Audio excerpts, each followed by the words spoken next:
Welcome everyone to The New Fly Fisher. In today's show, we join expert fly fisher Jeff Blood to fish on some of the extraordinary steelhead streams of Pennsylvania. This state has some of the best Lake Erie steelhead fishing to be had in the fall. Stay with us, it's going to be a great program.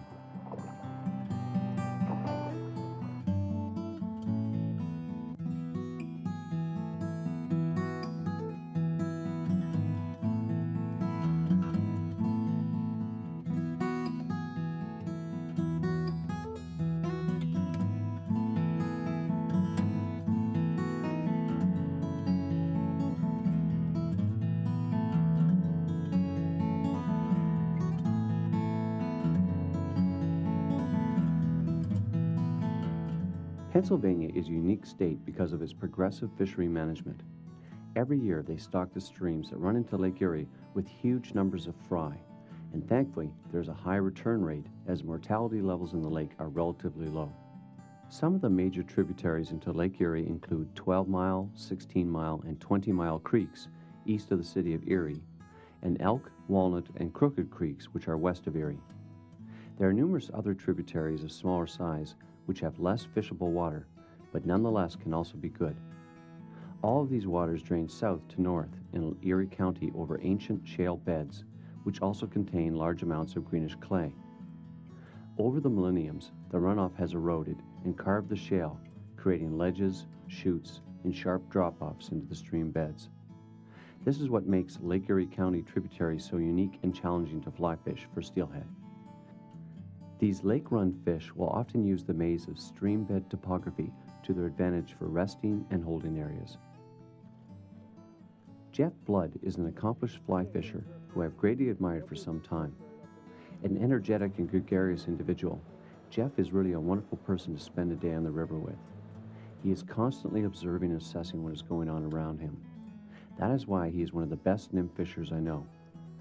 Jeff is always adjusting and adapting to the fishing conditions and the related river structure, which is why he's so consistently successful.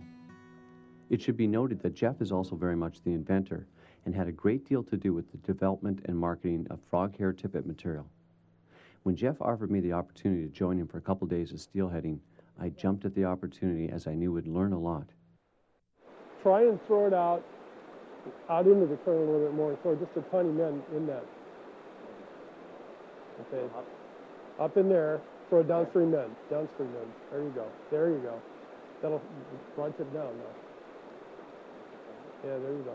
Well, the reason is, there, right there. Ooh. Fish? Yeah, throw that downstream men and keep the rod tip down. Here, yeah. If you're going to throw a men, you want the rod tip down because it, When you see me high sticking, it's because I'm not actually using the indicator, I'm bouncing the bottom. Okay. So right now. Yeah. Whoop. Nothing. Take that. And then follow that a little more. There's a drip right there. See that? And get ready. Just slight little, right there. There's a fish. That's a big one too. Get them off your finger now. Get them on your reel. There you go. Good. You got it now? I think so. There's a little bit of difference, but that's all that you need to do. Your drag is a little tight. If he wants to really, yeah, but if he wants to make a big run on you, he's going to pop you. See, what I like to do is to crank my drag down light enough where if that fish starts to move on his own, it comes. Then I'll put extra tension on the line. Sometimes using my finger. When I slow down, you don't want to burn your finger.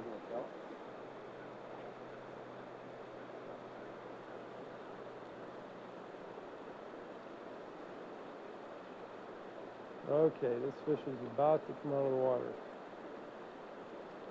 Well, he's not quite as big as I thought. He took the egg fly, I think.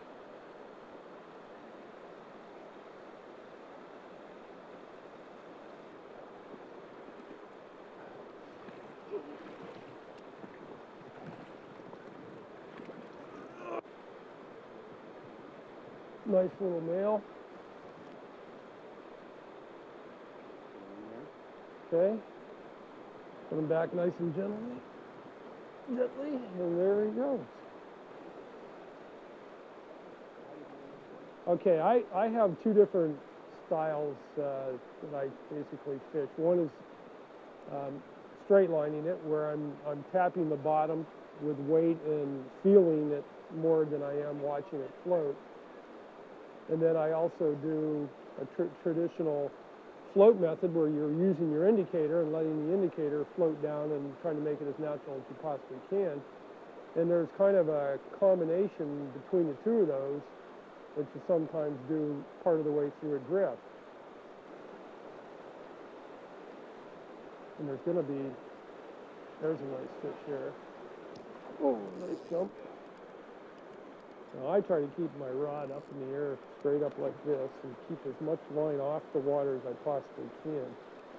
When your line's on the water, you create drag. When you create drag, you create tension on the line, and that's often what breaks it. And you'll notice a lot of times on fish that you break off and they make a long, long run away, you can't help but have your line on the water, and that's when you break them off. So if you notice, my rod is actually almost pointing straight up in the air. We've got a double on here. Well, this should be fun and interesting. And we'll see how good both of us are here skill-wise in landing these two fish side by side. I think we can do it. He's a pretty good fisherman up there. And the trick is to get their head up. And I'll just bring them in. Then I turn my rod sideways to the bank after I get it. And get their head pointed upstream and over to the bank a little bit. And just, when they're ready, run them. It's a decent fish. It's not a big one. We'll run them over here. And get it right up there. And the white honker, he's a small one actually. What a nice one. And, great.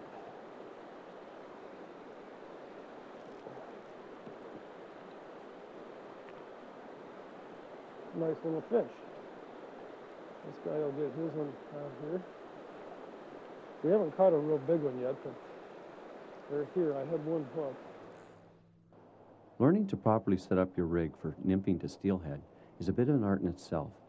Throughout the Great Lakes, accomplished fly fishers have adapted their line, leader, and fly setups to effectively probe the water column for steelhead. Jeff has a simple yet effective system for rigging his rod, which has proven to be particularly deadly. Basically, the rig that I use for fishing Great Lakes steelhead on small to medium streams is a 9.5-foot leader. And normally what I do when I test my leader, I'm 6 feet tall, is I will stretch it, there's 6, and my first fly is about another 3. From there, I tie in Pennsylvania and Ohio, where you're allowed to fish a 2-fly rig, I tie another fly directly on to the bend of the hook, and about 3 feet back, I'll put a different fly. I like to fish a white zonker, which imitates the lake minnow in some type of an egg imitation. To that, I have my split shot about anywhere between 14 and 18 inches, and I will adjust that according to the flow of the water and the depth of the water. And then I like to use an indicator. I use 2 methods of fishing. I straight line it and I float an indicator. And what I do on the indicator is to double my line over and push it through the hole that's in this indicator, feed it back through, and that allows me to adjust the indicator according to the depth of the water. And in most cases, I'm all the way up to the top so that I have 9.5 feet of line. But as I get into maybe slower water without the same amount of depth, and I want to have the indication occur quicker because they're more subtle, I can move that down my line very quickly. Then from there, I like to fish an 8-weight line simply because I am fishing a lot of weight sometimes in real heavy water, and I use a 10.5-foot rod with any kind of a good steelhead reel that has a good, I like an adjustable drag, which is right here, so that I can adjust it while I'm fighting a fish. The longer rods just give you more of a casting ability to control and bend your line, or to lift your line up off the water so that you can reduce drag if there's a faster current here in front of you. And it's all about line control. Also, I think there's some advantages with a longer rod in fighting the fish. I try when I'm fighting the fish to make sure that I keep as much line off the water as I possibly can as I'm fishing when I'm fighting the fish. And the reason for that is just to reduce the stress that's applied to your line. A lot of breaks come from the fact, break-offs on fish from the fact that you have a lot of line down on or in the water, and I'm talking about the fly line itself, and that just puts stress on your line and can cause you to not be able to fight the fish, and you'll lose them.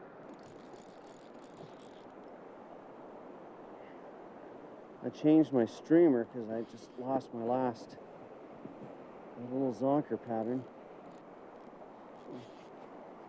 Oh, nice. A nice male.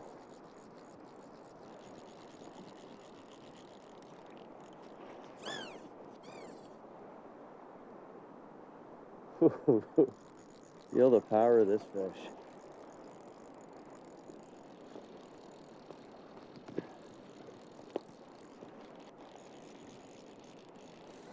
Stick them for Atlantic salmon, same for steelhead, a minute per pound, just so you can get these fish in quickly and they'll revive. Oh, there he goes again. It's a nice male. Okay. Oh, it's a nice male.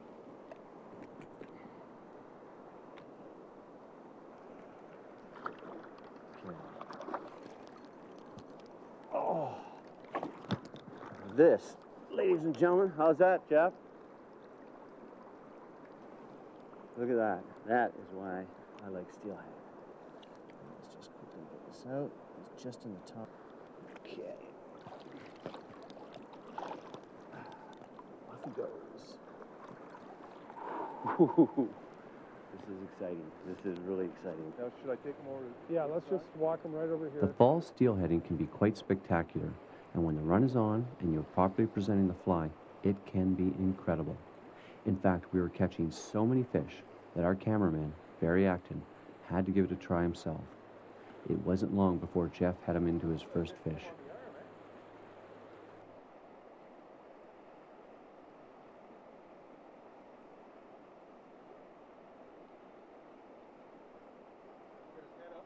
Yep, if you can.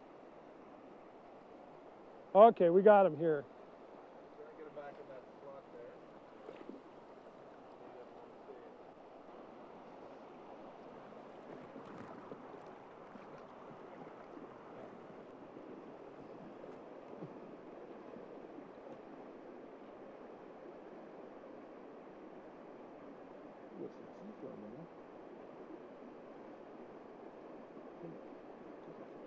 There we go. Not bad. Not bad at all. Not bad for a cameraman.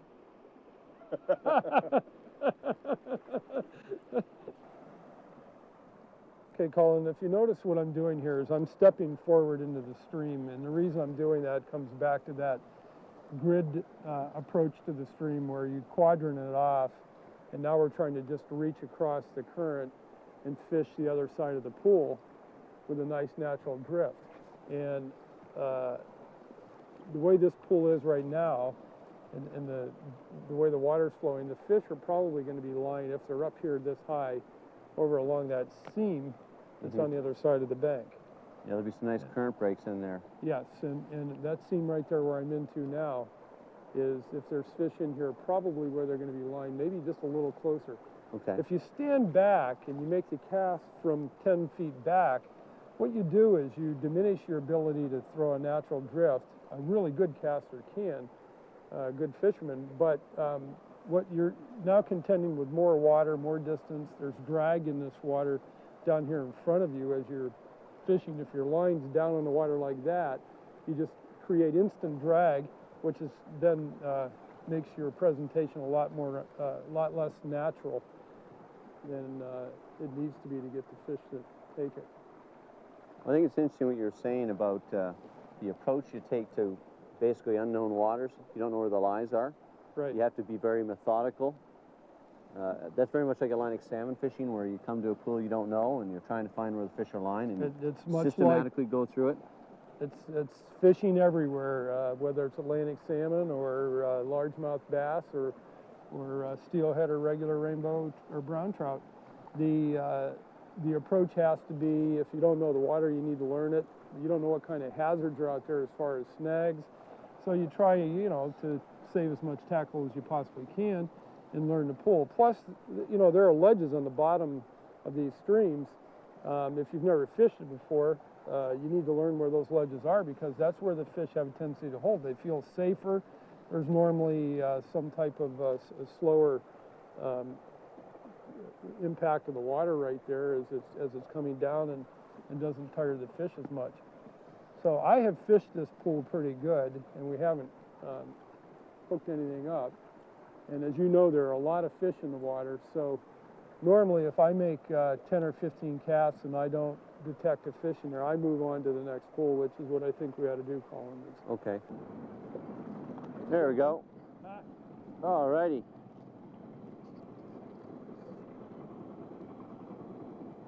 There he goes.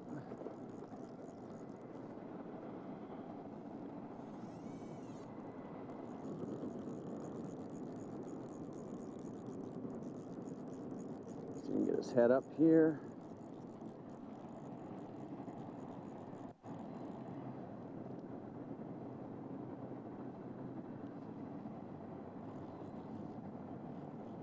That fish was lying exactly where you'd expect him to be. He's right in the edge of the current there, on the inside, this side, eh? Not the... Yeah, they're fairly predictable in what they're doing out there. Okay.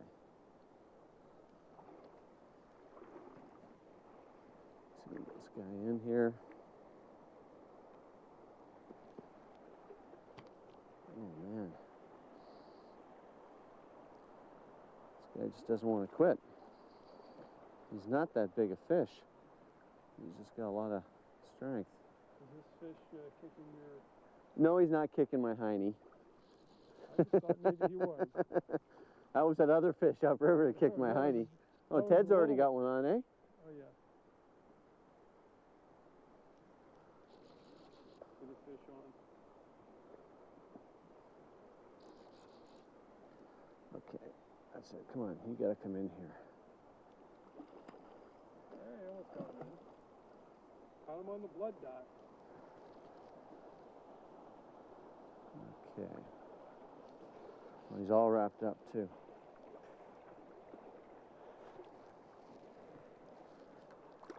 There we go.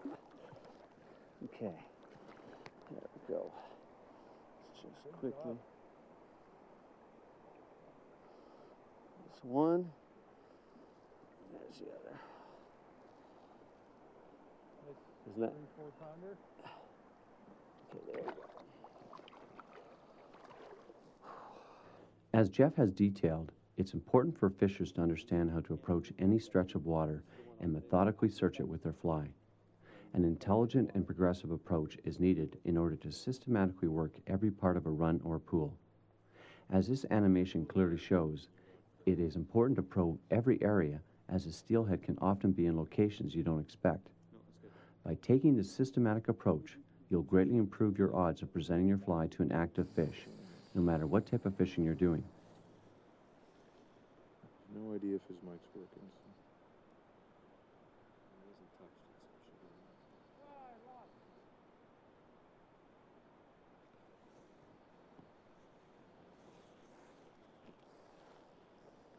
What have you been catching them on? Bully buggers?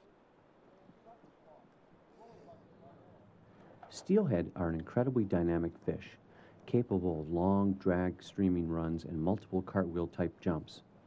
These fish are like silver sticks of dynamite waiting to go off, and they will use every trick to break you off. In fact, we often lost many of the fish we successfully hooked. Oh! Well, you know, I pull on them too hard.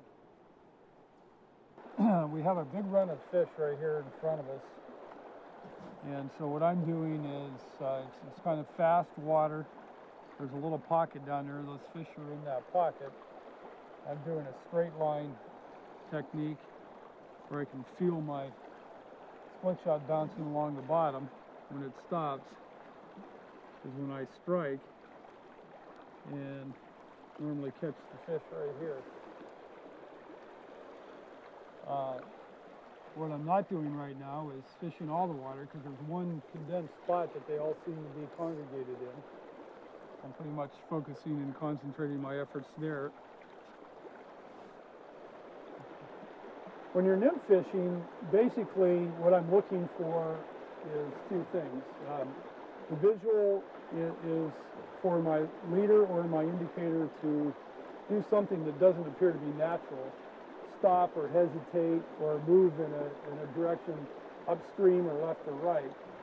Or if I'm also bouncing the bottom, I'm actually feeling my line and I'm feeling the hesitation of the leader. And if I feel that hesitation or I see the line do something it shouldn't, I strike. And a big mistake that a lot of fishermen make is that they don't strike often enough, and they feel, well, that's the bottom, and when in reality it was probably a fish.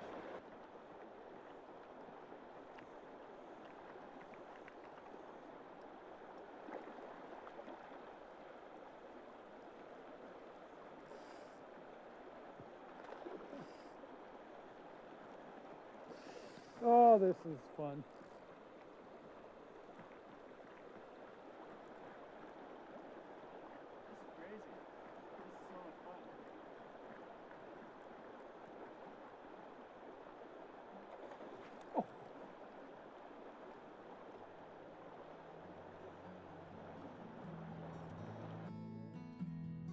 Jeff is the inventor of the blood dot fly, which has become a favorite on the tributaries of Lake Erie and Lake Ontario. It is both simplistic and deadly because it provides both the right color, silhouette, and translucent needed to attract steelhead and large trout. To learn more about this fly or our series, please visit us on the World Wide Web at www.thenewflyfisher.com. Steelheading in Pennsylvania's Great Lakes tributaries is truly an incredible adventure. The sheer number of fish, combined with their fighting abilities, rivals the expectations anglers would have if they fished in Labrador or Alaska. If you get the opportunity, I strongly recommend you come to this region to fly fish in the fall. Thanks for watching, and we'll see you next week.